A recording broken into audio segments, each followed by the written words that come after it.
Okay, today we're going to show you the gaskets that are included in our 22 RTE engines. So this is like the install gasket set. These are the gaskets that you'll receive to install your engine.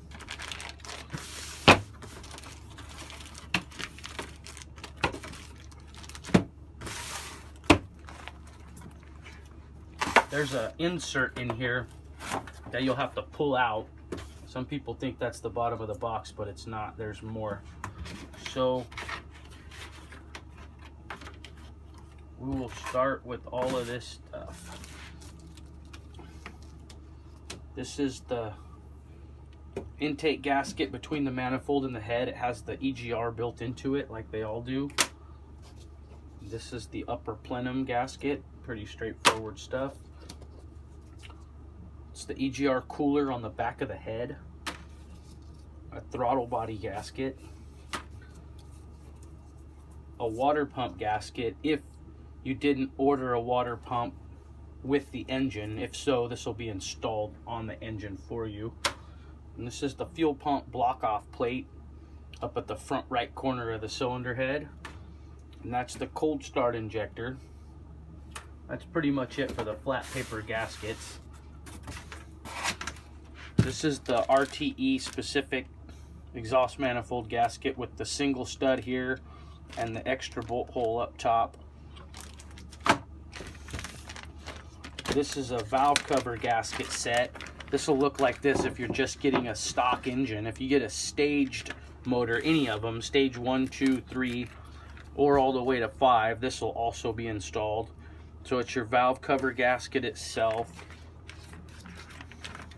a PCV grommet, the 4 grommets at the chrome acorn nuts up on top of the valve cover. And our staged engines also come with an oil pan, so that's why there's the pickup tube gasket as well as the drain plug gasket. If you get a staged motor, anything with an oil pan installed, that'll already be installed for you, so you won't receive this bag.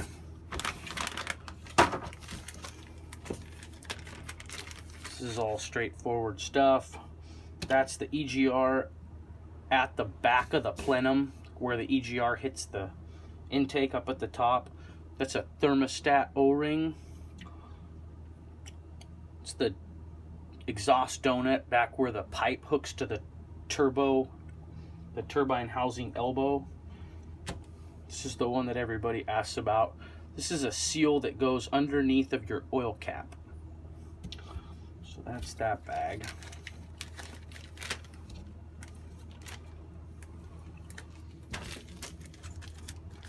This is the magic bag here.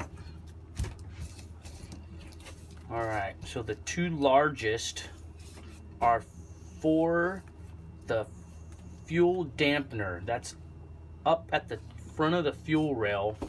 And on the turbo motors, that hooks up, uses 2 different ways that it could hook up. So what we have in here, there's actually 2 of those and 1 of those. If it uses a regular fuel dampener, you'll use 1 of each. Some of them don't have a fuel dampener and they just have a big banjo bolt. Those, you're just going to use 2 of those and that will not be used, but you have it either way. These 4 right here are for the cold start injector. There's a steel line that goes from the fuel rail up to the cold start injector. Those 2 go at the bottom, 1 on either side of that banjo bolt. Or sorry, 1 on either side of the fuel line at the banjo bolt. These 2 go up top. There's a little finger on the cold start injector, and that finger goes through that tab. That's to keep that inner washer in place while you're putting it all together and tightening it. And then the other one goes on the outside of it. These 4 here that are all the same are for the 2 banjo bolts, 1 on either side of your fuel filter, down underneath the intake. Then we get to the injector stuff. Those are the 4 injector O-rings that go on the top of the fuel injector at the rail. And then there's 2 different kinds of other seals. You see, one has a groove, one does not have a groove. The one that does have a groove goes at the top of the injector, just underneath that O-ring. The one that does not have a groove goes at the bottom of the injector and gets pushed into the intake manifold. It's best to put it on the injector and put it in there. So that's that. On the turbo motors, there's 2 injector cups, number 1 and number 2 cylinder. We're not sure why there's only 2, but there is. So these larger O-rings go on the outside of that cup. If the cups don't look damaged, it's best to leave them alone. They can be hard to get out, and a lot of times you'll break them taking them out. But if you're good at it or they're out, there's the 2 O-rings for it. The last 2 O-rings, the larger one goes on the shaft of the distributor. This one here is for the metal heater pipe that lands on the bottom side of the intake manifold, right in the center. It's a good idea to put a little bit of silicone on that. Usually the intake manifold's old and crusty, and the pipe could be as well. We do sell those pipes new if you need one. But there's the O-ring for it. Don't forget to back it up with a little bit of silicone.